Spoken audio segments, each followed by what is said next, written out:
You know how to book flights and hotels. All you're missing is a tool to plan the travel experiences you'll have once you arrive. That's why you need Viator. Book guided tours, excursions, and more in one place. There are over 300,000 travel experiences to choose from, so you can find something for everyone. And Viator offers free cancellation and 24/7 customer support for worry-free travel. Download the Viator app now and use code Viator10 for 10% off your first booking in the app. Find travel experiences for you. Do more with Viator. What's the easiest choice you can make? Window instead of middle seat? Picking a vendor who sends a great gift basket? Outsourcing business tasks you hate? What about selling with Shopify?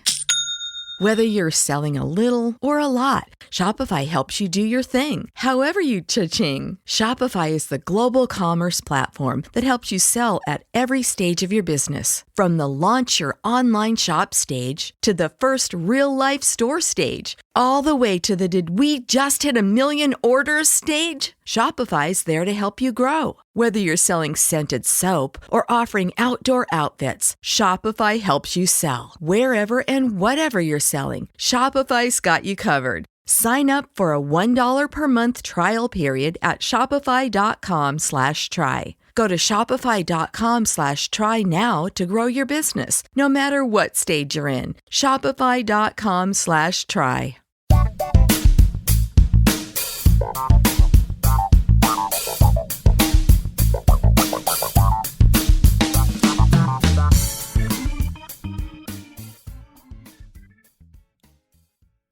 Hey everyone, and welcome to Comedy Album Book Club.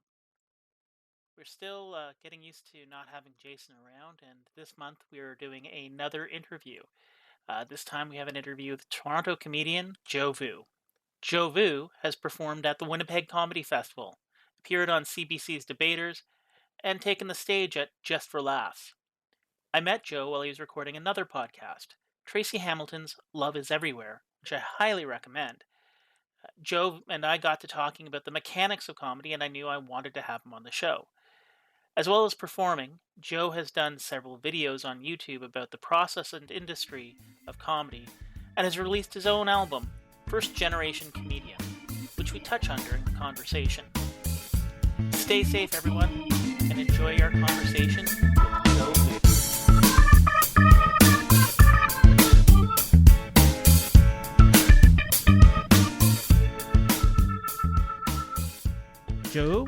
Joe Vu, thank you for joining us at Comedy Album Book Club. Thank you for having me. So I'm still getting used to being the main host, so I'm still using that like royal us, so Yeah. forgive me. But yeah, so I met you not too long ago. You recorded an episode of Tracy Hamilton's Love is Everywhere. Yeah, that was really good. Yeah, and I actually, that was the first place I saw you perform live, was at one of her shows. So you did we talk about this? Did you say you saw me? No. It's sort of like in the remember. moment, but yeah, Okay. I had seen you perform there, and I think I'd seen your Winnipeg comedy set Yeah. on either YouTube or CBC. I can't remember. Nice. But so I have seen you perform a couple of times live and in recording. So it's terrific to have a chance to chat with you. Yeah, thank you for having me. Nice. I love talking about comedy.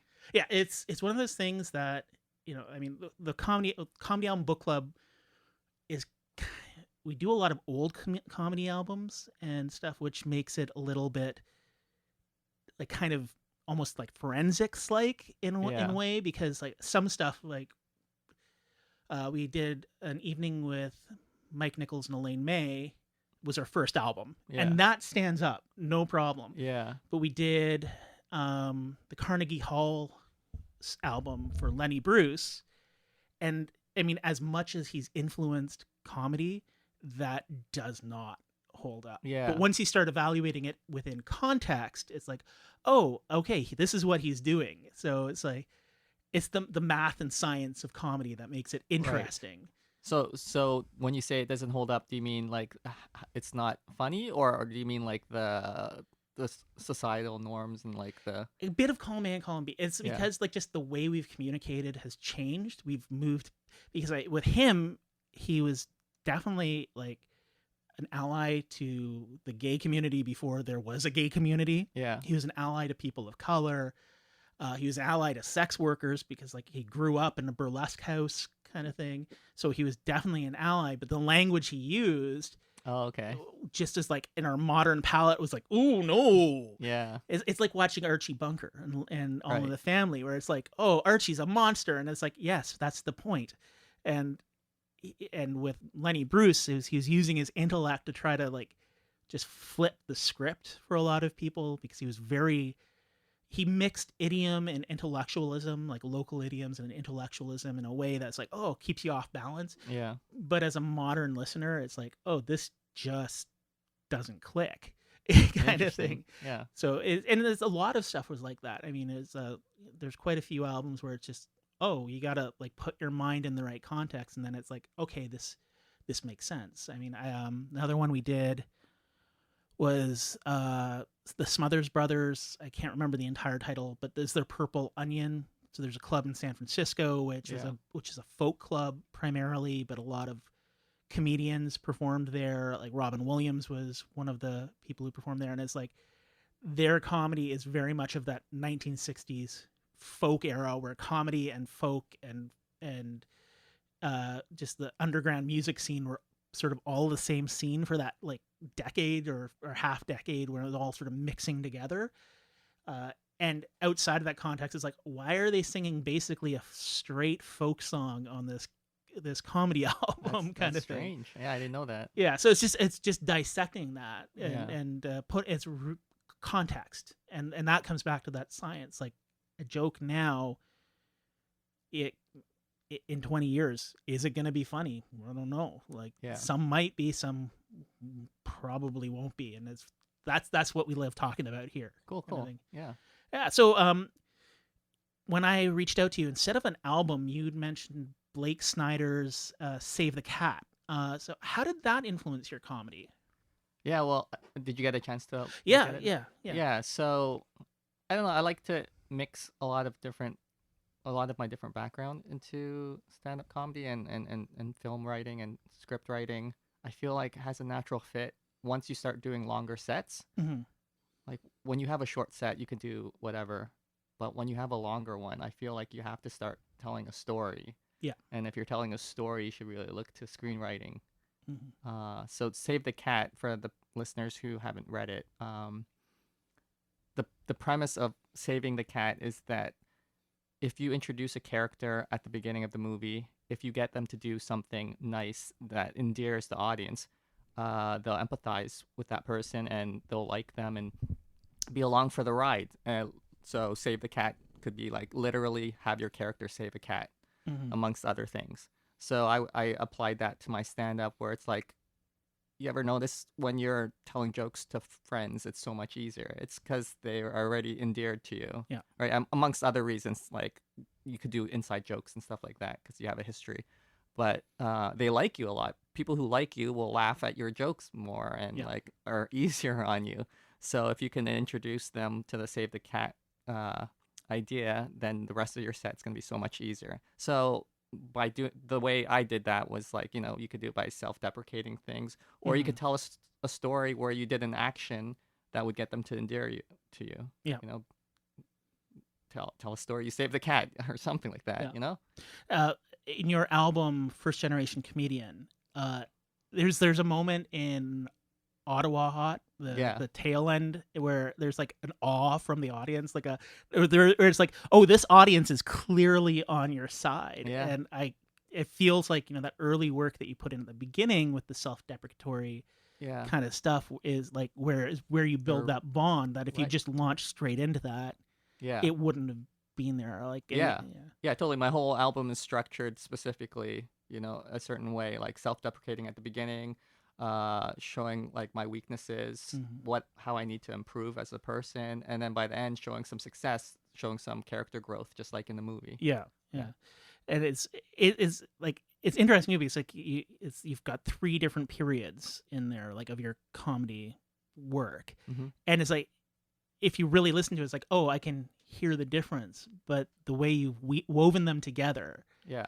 it does feel like a story. It feels like a natural progression Thank you. from there. Yeah. So it's really, Yeah, it was all planned out to be that way. excellent.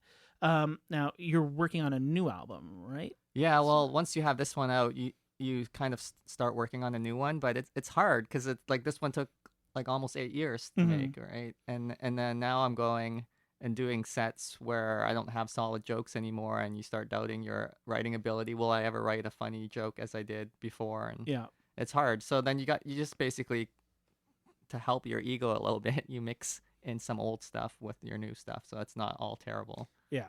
Yeah, as you trying to find good new stuff. So like balance out the that next- yeah. that yeah. So you were a journalist and a copywriter before you got into comedy. How does that impact your writing? Well, I think copywriting helped me the most. I think copywriting is basically like writing one-liners, Mm-hmm. like kind of like Mitch Hedberg would be Yeah. like a great copywriter. Maybe he was, I don't know. But yeah, just like set up punchline, and it helped me be very I don't know, what's the word where you're choosing your words carefully and not a lot of words. Just being like precise with your language. It's another and word your- I'm trying to think for it, but I can't think of Yeah. it right now. But yeah. So yeah, just keeping my word count down. Yeah. So I like in copywriting and in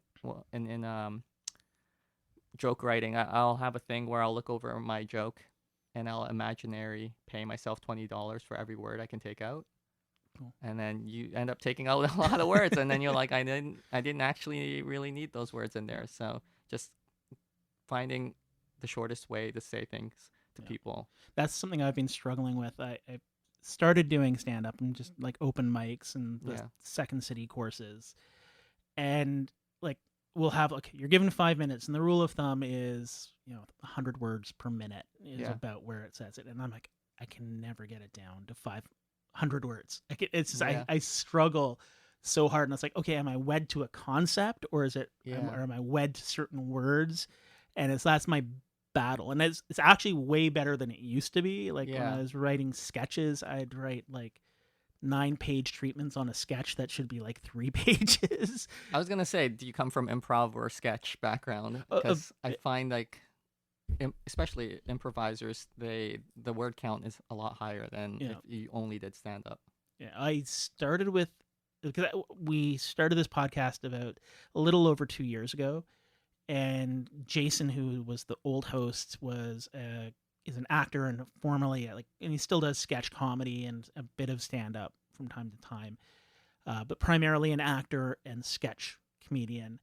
And he'd have all these we'd have all these guests who are local comedians or comedy writers and stuff. And I'm like the guy who works in insurance Yeah. in the room. So I'm like, I love comedy, but I'm like, I've not gone up there. And I just felt Yeah, but you bring a different perspective then. yeah. So, but that my thing was like, I want to be able to roll with these guys, roll with Yeah. the punches when they get riffing. So I started taking some improv and that, and I'm now doing level 2 at Nice. Second City, and next semester I'm doing some writing. Like level B, right? Yeah. So where basically you're just getting up every night with 5 more minutes, and I'm looking forward to that being done, if only because I can then stop generating new content every week and start just refining stuff and spend some time. Writing as in stand-up comedy? Yeah. Or, okay. Yeah. So you're taking an improv class and a I took stand-up improv. class? I did A through E. Yeah. For those who don't know, that's the full basic course range at Second City. Then stand up 1 and stand up 2. Oh, okay. And next semester I'm just taking writing, which is going to be sketch. Nice. But I feel the most comfortable in stand up. I mean, that's where I was introduced to comedy. That's where it came from. My earliest memories were of comedy are listening to my dad's Carlin and Cosby and all these records in the 60s and 70s that he was listening to them into the late 70s and early 80s, and that's just where that love came from. And I find I just find myself most comfortable in that because I love improv because that entire team collaborative feeling nice. Yeah, is it's nice. And generally high school improv sucked because everybody's like, I gotta get the laugh. But in reality, grown up improv, as it should be, people are there just to help one another to get to that point where they want to be happy. And sketch is fun because you can really drill down on stuff. You can get an idea and like really explore the bizarreness of that idea. Yeah. But like with improv, you're kind of beholden to the group, and sketch, you can't really be like in the you're in the moment, but you have to stick to the lines. Yeah. Whereas stand up, I'm able to like I can chart my own course.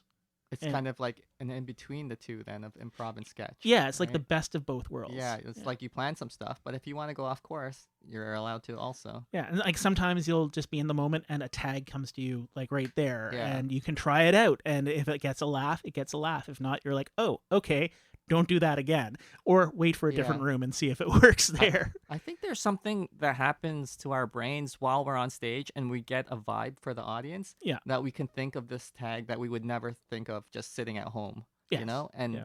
and I find that also carries with me a little bit as I walk off stage. Like I could still feel the things that worked with this audience and what didn't work, and like I'll think of tags off the stage, but immediately within the hour it's Yeah. almost as if I'm on the stage saying those tags too, and I think of my best stuff Yeah. while I'm on the stage, or like within an hour of performing. It's like this residual Yeah, energy. yeah, of the audience. Yeah. It kind of hangs around. I've only been able to perform the Second City classes. I don't really count them as Yeah. a real audience. I mean, they're lovely family and friends who I Yeah. appreciate laughing at my jokes, but they're a little generous. So I only have the two real extremes. I did stand up before a paying audience last week, but it's still similar to that. It Mhm. was the sketch and improv troupe let us Yeah. those of us who do stand up do a set. So we had like 3 there, and I Yeah. was sort of the opening act at a Valentine's Day show, and did a set that was basically the story of how I met, or how I started dating and eventually proposed to my wife. Oh, nice. And it is like, it's just like, you're Yeah. very generous. Well, yeah. Those shows, you're getting a lot of different bumps, right? Yeah. You're getting the like friends and family, because like I said, they know you. Yeah. Right. They want you to do well. And then also probably from those classes, they know you're new to it, so you're Yeah. getting the new bump, and Yeah. then you're also getting like just the general Second City niceness bump. Yes, yeah, and but then the other extreme is I've done a couple of open mics in the city, and I want to do more. Yeah, those are the extremes. It's the entire opposite extreme, where it's like if you get Yeah. from anybody other than your classmates, Yeah. and like you're pretty lucky. And like one night was great, and that was as at another bar with Mark Hallworth. Yeah, It Mark was- brings good energy. So. Yeah, he's just such a wonderful human yeah, very being. positive. So it leaks to the show. Right? Yeah. So that was a good night, and still, even then, like there's weirdness Yep. because of it being an open mic. You get the weird people in, and I tried going to a couple of other shows. Well, I did one other night at a place that I won't name, Yeah. and a guy just fucking melted down. Yeah. He's just total, but That's- not like I'm losing my set. I'm throwing chairs and swinging the mic stand around and hitting things. And then when he gets off, because he obeys the light, oddly enough, Yeah. starts throwing beer. Probably conditioning or something. Yeah, The light yeah. comes on, it's like, My "Ah." Pavlovian response. yeah. Time to get off. He starts throwing beer cans at the hosts. That's nuts. And it's like, I mean, I don't know if that's reflective of the general tone of that night, but it was like, oh, this is That- very off-putting. That sounds rare for any open mic Yeah. to me. So that's not the norm. No, Probably. but then the other night that I went to, where the list filled up within minutes. So I didn't get on. It was just like the first half of the set was very disturbing men making very disturbing jokes that are like, are you trying to be the Joker right now? Yeah. Because this is just, Oh man. ugh. Yeah, you start to get to know who's gonna joke like that, and then if you see a lot of those people at the mic, you're like, I hope I get to go early so I can go before them and Yeah. not kill the vibe, like not have an audience left that's already dead Yeah. because like all the crazy material. Yeah. And the wild thing for me too, though, is in both cases, like after a certain point, it was people who I know do it professionally working new material being Yeah. super funny. So it's like Yeah. once you get past that hump, wherever it is in the list, and probably towards the middle because those guys are all there super early waiting to sign up, Yeah. it's like, oh, here's the people who are actually doing this because not because they can't afford therapy, and Yep. actually are like workshopping a joke or a bit kind of thing. And it's like just such a total, like I said, totally different experience. So it's Yeah. I'm enjoying the experience, but it's just it's Yeah. hard to Well, figure out. you're just going from one extreme to the other. You need to like trudge through enough open mics that you get to the point where you're booked on some shows. Yeah. And that's the middle ground, Yes. right? And that's what you want to be doing, just like booked shows that have audience members. That Yeah. isn't an open mic. Yeah. Now, so I've been watching your video series, laying out a lot of the fundamentals, and you talk about some great stuff like structure and the nature of a room, and the inspirations that you've had. Like, what inspired Yeah. you to make that video series? I have two. So there's like the life of a stand-up, and then like explaining the joke. I've been watching both. Oh, both of them? Yeah. Okay. Well, to be honest, I was trying to make some YouTube money. That was like the beginning of it. But I also like didn't want to do anything unless I'm having fun doing it. Mhm. And I did have a lot of fun doing it. And I learned a lot about editing. But like I also said before to you, I just love talking about comedy, like the science of it and trying to figure out why things work.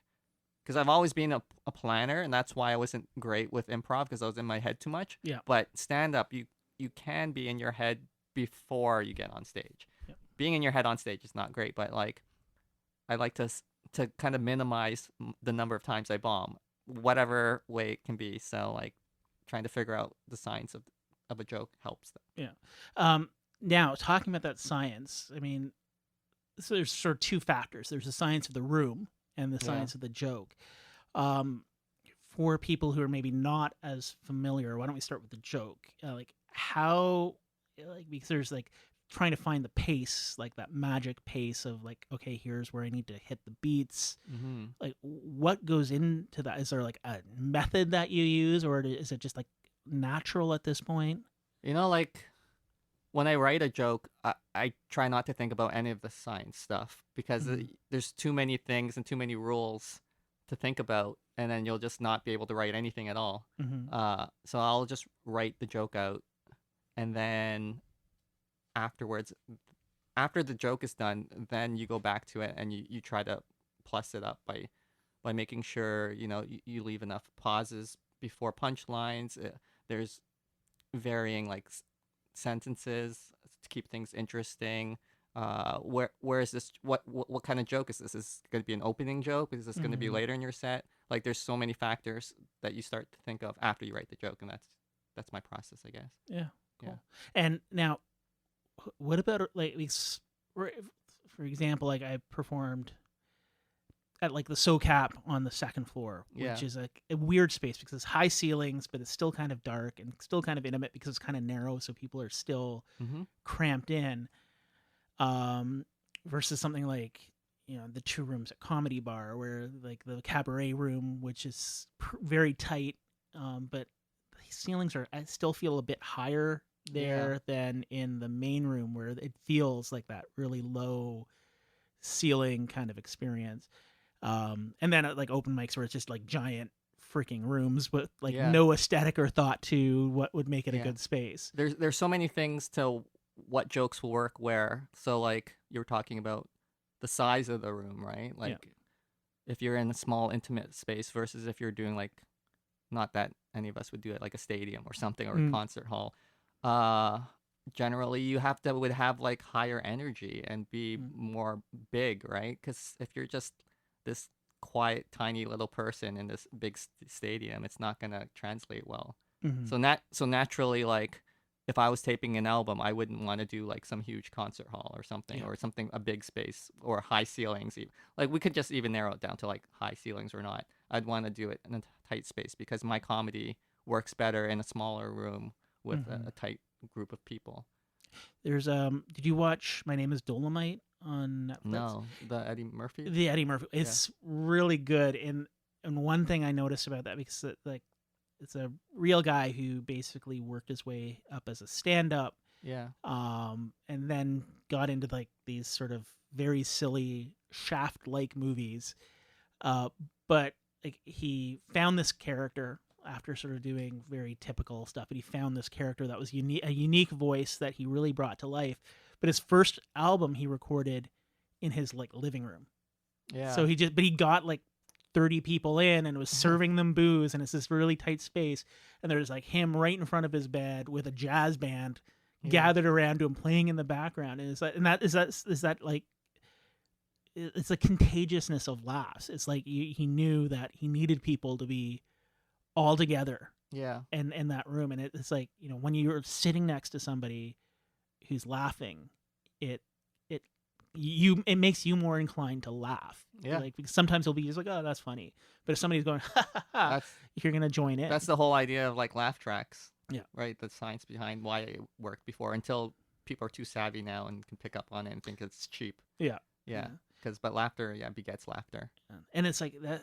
I do a lot of the JFL 42 stuff, or at least I have for a while. I'm sort of taking a bit of a break right now. Yeah. Or last year I did, and they moved back to I can't remember the name of the theater, but on the CNE grounds, like the Queen, I don't know, some royal name, and it's that space is just a nightmare when it comes to comedy, because I've seen a whole bunch of really funny people there, and it's like, it's flat, Just doesn't work. high ceiling. Yeah. Like even in the audience, you can't hear the other people laughing. Oh, because that's no good.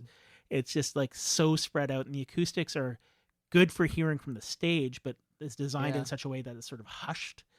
And I mean, that's why I prefer like they have a lot of shows at the Royal, Yeah.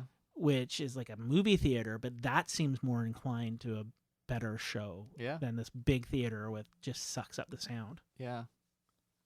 And the size of a room also like is important for the style of comic you are. Like one of my friends likes to do like riskier jokes that are either hit or miss. Yeah. So like if he did a small room, that's gonna be again hit or miss, because there's gonna be only like 30 people or whatever. Yeah. And if he does something that's really out there, there's a chance that none of them find it funny. It's a small sample number. Yeah. Right. But if he's doing like a 200-seater, like at a club, like Absolute Comedy or Yuck Yucks or something, that's much better for him, because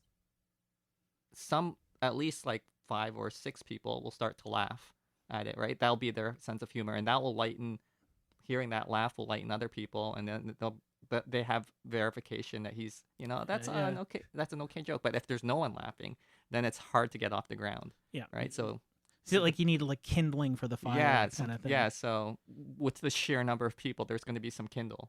Yeah. Now you've done Winnipeg, you've done festivals and shows. Like, what are like, so comparing like recording a set for TV versus like getting up on a stage at a local room, like how is it, like, I guess, how's the preparation different, and what are the kinds of things that you do up on stage differently? Okay, the preparation would be, I think the preparation wouldn't be any different for something like you hadn't done before. Like, think about your first 10 stand-up performances. You practice the hell out of it, right? Because it's a new thing. And then after a few years, you're not scared anymore, because you've done it so much. But then TV is like a new level, right? Yeah. So then you're preparing it the same way that you'd prepared those first 10 times. You're just practicing the hell out of it again. So I think it's like every level that you reach, every new or higher level, it's kind of like you do the same thing you did the levels before. Cool. What was the other half of the question? Oh, just and like once you're up there, how does it feel different? Like, what do you do differently, or how do you handle the set differently? Yeah, because it's a big stage. I think Winnipeg had like close to 800 people. Wow. And I told you that I'm a quieter comic, right? Yeah. So then I just have to give more energy, show more expression, move a little bit. I usually anchor myself. Yeah. So I want to, because you don't want to, it's all about, again, making that rapport with people, right? Because if they like you, then they'll laugh with you. Yeah. If I'm just looking straight ahead and not involving like the sides of me, my left side, my stage right, and stage left, then I'm not going to be connecting with those people, and they're not going to find me as funny. Yeah. So I have to kind of like move and turn and walk around and look around, involve everyone, bring them in, have them into me as a person, so they'll root for me for when I get to the climax or like the best parts of my jokes, that they'll be really into it. Cool. Yeah. Now, you're working on a new album. Are you planning on playing with because like they kind of played with the format in your first one. Are you planning on trying that? It's not necessarily the same thing, but playing with format a bit at all? I don't think. The first one, the format that I played with was I tried to, as close as I could. It was not it was chronologically played. Like the jokes in my album were like jokes that I wrote early, and then so you can kind of see my growth. Not only like they could see that I was getting funnier, or like you could also see my growth as a person, depending on the types of jokes I was doing. I don't think I'm going to play with format too much, but I always like to have a theme.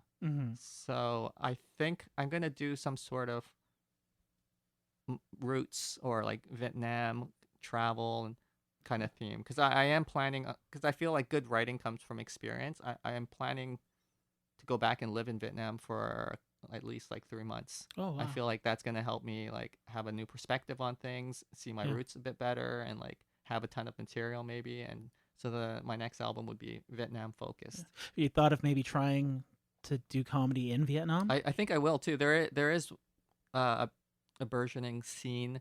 It's not to like Vietnamese people, that's to expats. So it'll be in English to other people who speak English well. Yeah. I saw Mateo Lane at the Comedy Cellar a couple of years ago now. Yeah, Before... the guy with mustache, right? Yes, yeah, and totally ripped. He's I follow him on Instagram, and it's like him and like one of the cast from Community. I can't actually look at Instagram on public transit because of the two of them, because like half the time it's like them, like one's a man, one's a woman. Both of them are in various states of undress. Yeah. And I mean, if I had either of their bodies, I would be doing that too. Yeah. But yeah, like, so as a digression, but yeah, so I saw him perform at Comedy Cellar, and I actually did see him at Comedy Bar. He's like a freaking amazing performer, like opera singer, animator, illustrator, write sketch and stand up, and it's just very cool. Just like true Renaissance man. And he lived in Italy and like worked as an opera singer in Italy for a while. He just has a lot of life experience. Yeah, and that helps. Yeah, and he did this one set. The set I saw at Comedy Bar was him performing Barbara Streisand's songs from like the 60s when she was couch surfing in the East Village. Yeah. And going to all of those like little clubs that were like folk comedy clubs. But anyhow, what he is like Italian, Mexican, I think Irish. I don't know. Yeah. He's like got a multi-ethnic mix. And we saw him, and he was like talking to the audience, doing crowd work and talk, because it's New York. There's a good chance you've got tourists there. Yeah. It's like anybody from Italy, and then he just slides into Italian and starts doing jokes in Italian, where it's like that is incredible. Like just to be able to slip between languages, and because I can't, like, language is so particular. Like what works as funny in one language. Yeah. Is not necessarily, especially like in comedy where there's so much wordplay. Yep. It's a completely different. But there's also cultural things too. Yeah. Like what's funny to like a guy from Rome is not necessarily going to be funny to a guy from Des Moines, kind of thing. And like I know my parents and their friends and stuff. I think they would enjoy more physical comedy. Yeah. So stuff like that. It's just a cultural thing. Oh yeah. And I mean that's like just for laughs. Yeah. Gags or whatever they call it, or even like my grandparents' generation. Like Heather and I will joke all the time whenever we see something that looks like Benny Hill, kind of like it's totally like weirdly sexy slapstick about how her grandmother would have loved it. Yeah. And it's just like that's the humor that they found coming out of that moment in time is like, Yeah. tiny man with cotton balls on his chest chasing a busty woman. Oh, Yeah. comedy. But now it's just that doesn't. Yeah. Well, we have our own like jackasses and stuff like that. But yeah, it's. I just find like that intersection of language and culture Yeah. so incredible, and when people can just jump between the two, it's like it's just so impressive, so bananas. Now you held off on telling your parents that you were working in comedy for a That's while, right. Yeah. and you made the jump. You did stop your day job. When was the cue for you? Like, when did you feel like, oh, this is? I mean, aside from, because I know you talk about it on your web series about finding like that you set aside a nest egg and you Yeah. planned out investments and stuff like that. But from a creative point of view, what was your like trigger of, oh, this is when I need to do this? Creatively, like I wanted to do it almost right away. It was just a matter of the financial responsibility Mm. of making the switch, and I knew that comedy doesn't pay well at all. Yeah. So yeah, it wasn't a matter of like creative. It was a matter of like, do I have the money to make the jump? Mhm. And it took me 3 years of kind of like living frugally and saving up and having that nest egg to kind of wean off on as I'm doing comedy full time. Mhm. Now you talk a lot about merch Yeah. as a way to generate revenue as a comedian. Is that a core component? Because I think you were saying you make almost, in some shows you'll make almost as much, if not more, than you do at the Yeah. door. A lot of Canadian comedians don't do merch, and I don't understand why. I feel like they feel like it's begging or beneath them or something, or Mm. but it helps so much. You do have to do a show that's big enough to make it worth bringing up merch, Mhm. because then you kind of look like a fool if you're performing to 6 people and you're like, I'm selling merch after. Yeah. You're like, and then everyone just walks by you, the Yeah. 6 people. So, and then there's also like a certain amount of time you should be doing. Like if I just drop in and do a 5-6 minute set, I feel like I haven't built that rapport with people yet Yeah. for them to know that that an album would be worth it for them to buy. Mhm. So once I do a show where I do a decent amount of time, over 10-minute set, and the audience size is a decent amount, then I'll pitch the merch. But yeah, I have a whole line of stuff now. Oh, cool. It started with buttons and one button, and then more, and I have like 6-7 different to choose from, and then I switched to greeting cards. Cool. Because I could just like kind of write funny things, like, Mhm. and that could be universal. They could use it for different holidays, and then now I have my album out, so I have Yeah. like 3 different things to sell. Yeah, because it is interesting because I don't know of many Canadian comedians who do it, but I mean I saw Ali Wong and she made a point of saying her husband would be out selling the merch, Yeah. and made him work the merch table. That's the thing. I don't think a lot of the really big comedians, they won't work the merch table, because if they do, people are gonna talk their heads off. Yeah. Yeah. So the line will get clogged, and then they can't sell Yeah. any. So they Yeah. always get a neutral person. Like Ronnie Chang hired me to sell his merch for him Oh wow. at JFL 42. Yeah. Yeah. Well, it was the other one as Harry Condablu. I saw him. Yeah, he sells. Yeah, and that was great because I got to like he signed my copy of his album. Yeah, he's and- very serious about merch. He'll like run after, like, I opened for him at JFL 42, and I saw him backstage. Like once he says thank you everyone, he goes to the back. Like I was just sitting in the dressing room waiting. He comes, he literally ran and grabs the merch, and then he's like, we'll talk later, and then Yeah. he like goes to the front because Yeah. he doesn't want to miss anyone. And he's like really generous with his time too. Yeah. Like, and that's something I like. That's really nice, because like Yeah. a lot of comedians are like, yeah.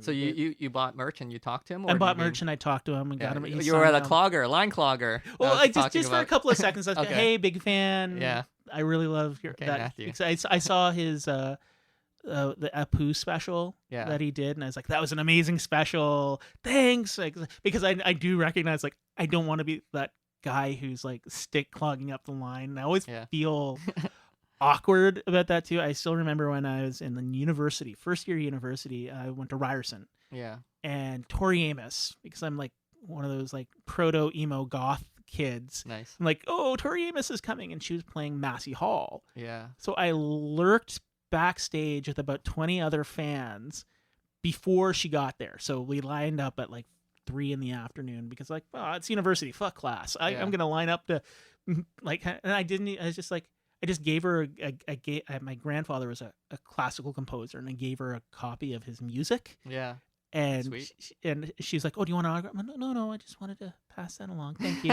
And she's like, oh my God. I was like, everybody was jealous. She gave me like this big hug, and that was totally not what I was going for. And I felt Yeah. really awkward, but it's like, yeah, I'm like, I don't want to be that guy who makes it so the other person behind me doesn't get an equal amount of time.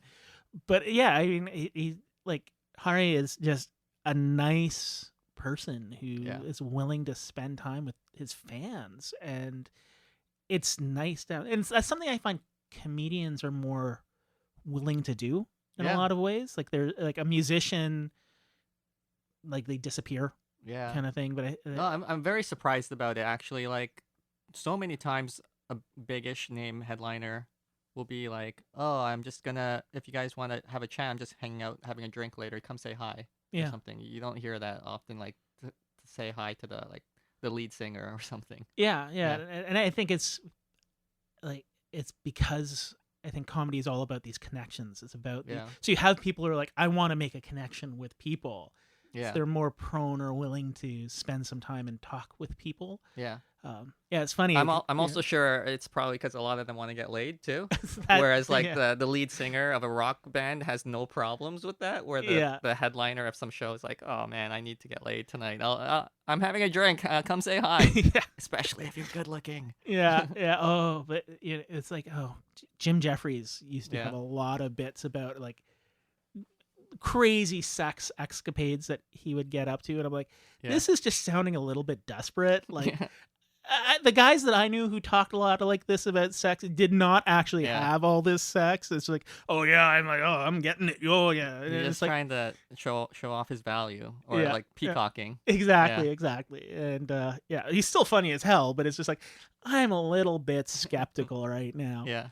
So are there any specials or albums that you find like really speak to you or maybe informed your comedy voice? I liked Ali Wong's special. I like Aziz generally. Yeah. So I'd say those two.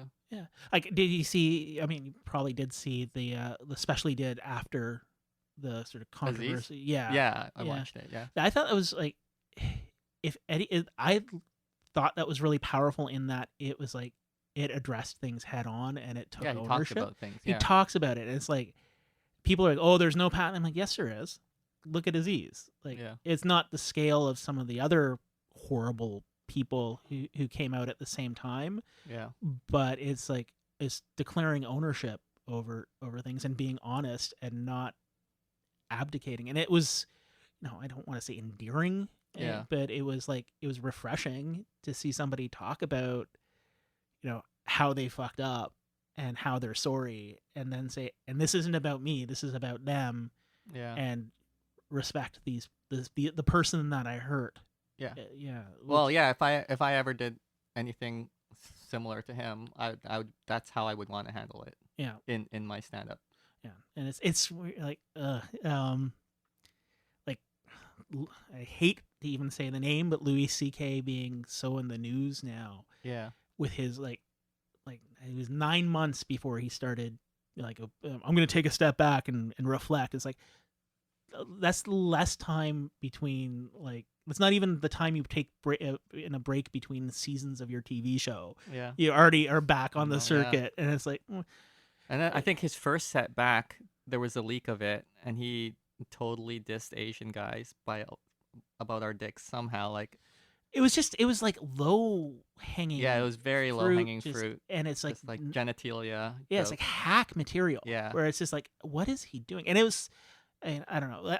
This one of the reasons I love the Comedy Cellar every time I go to New York, but I kind of don't think I can go back there, just for the fear of, because he shows up there at random, and I Yeah. don't want to be in the audience with him there. Yeah. You know? You wouldn't feel comfortable. I wouldn't feel comfortable. I Yeah. mean, yeah, and it's one of those things where it's like I really respected that guy's work for a long time, Totally. and then like Because he gets the science of it. So yeah. I mean, if anybody, he's one of those people who's like totally understands the process. Yeah.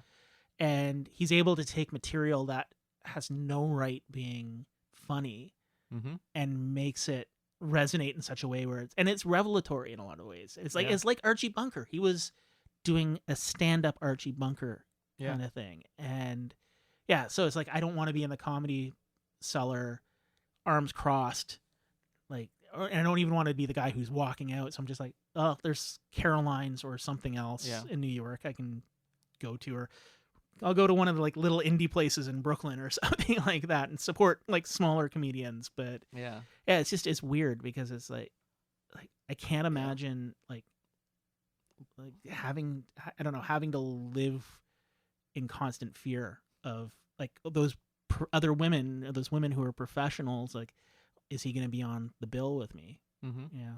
So, or even like that, like Harvey Weinstein situation. So this is a He weird showed up tangent. at Yeah, a comedy comedy show. car, and then the comedy show, and then harassed Yeah. and his security harassed people who were calling him out on it, and it's like, fuck, it's like just such a.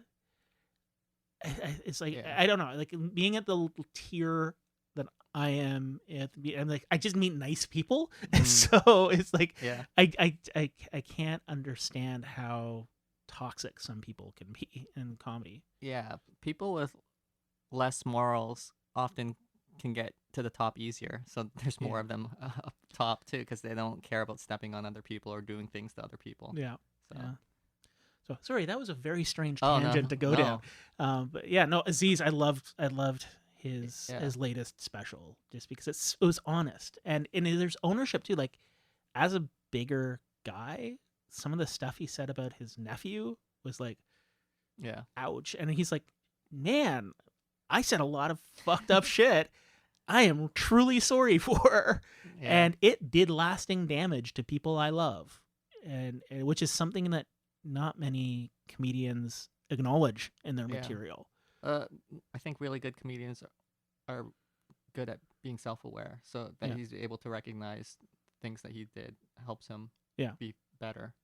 Yeah, and Yeah. I'm looking forward to seeing where he goes from there. Yeah. Yeah, and Ali Wong is just fucking astounding. I've seen her twice when she Yeah. played. I saw her at JFL 42.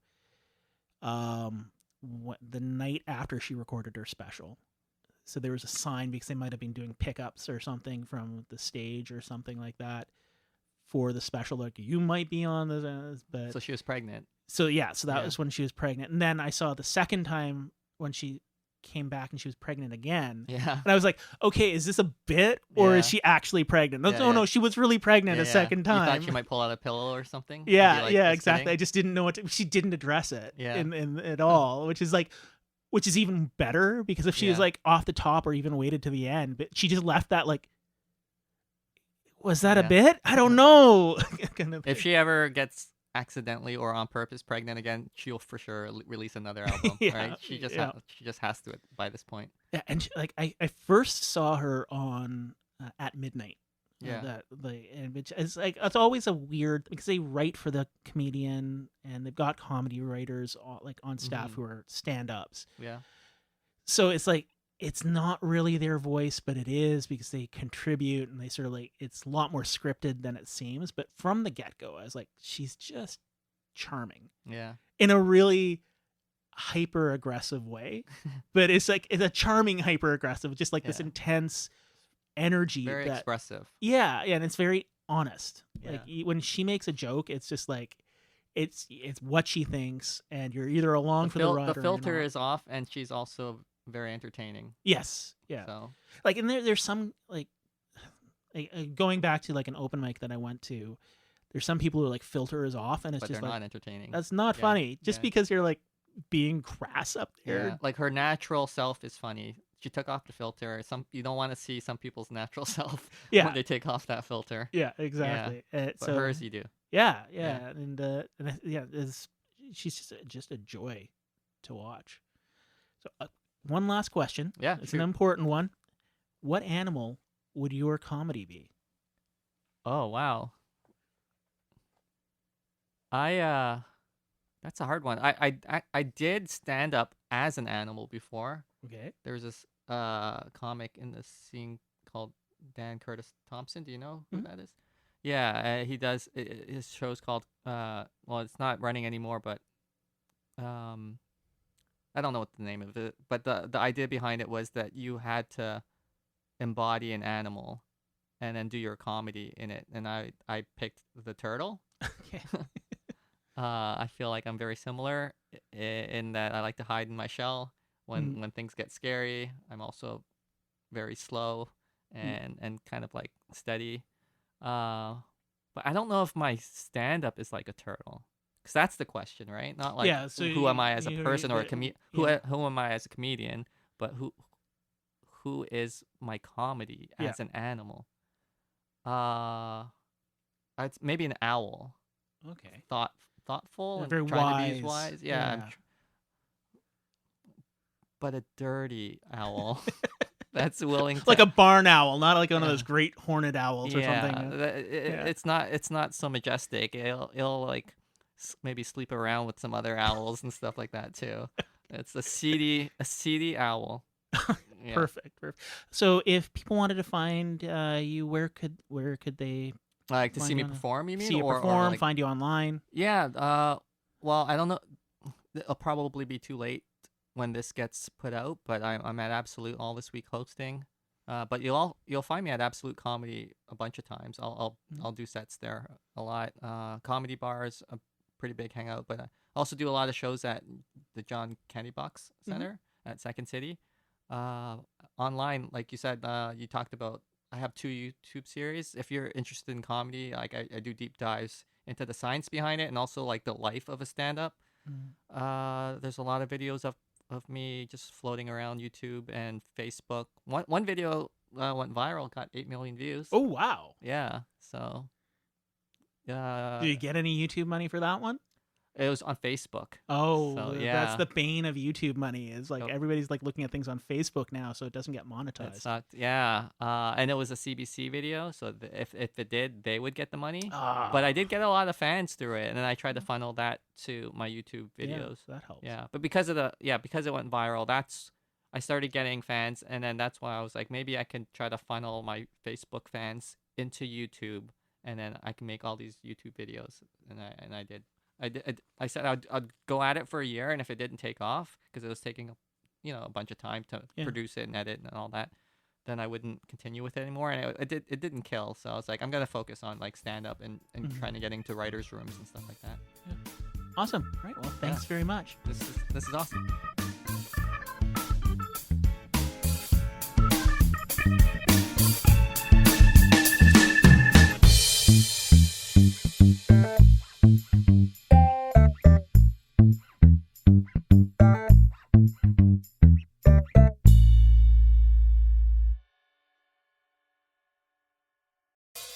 Looks like you need a vacation. Enter the 5-Hour Energy Where Will the Tide Take You sweepstakes. You could win a $10,000 dream beach vacation. Imagine jet setting off to a tropical paradise, having fun in the sun, or diving at a gorgeous reef.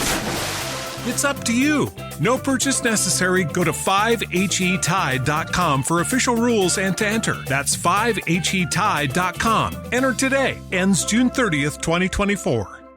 When you visit Arizona, time is measured in moments, not minutes. Like the moment your work stress disappears as you kayak through the canyons. Or the moment you discover the life-changing effects of prickly pear chocolate. But nothing beats the moment you see the Grand Canyon for the very first time. Visit a new state of mind. Learn more at hereyouareaz.com.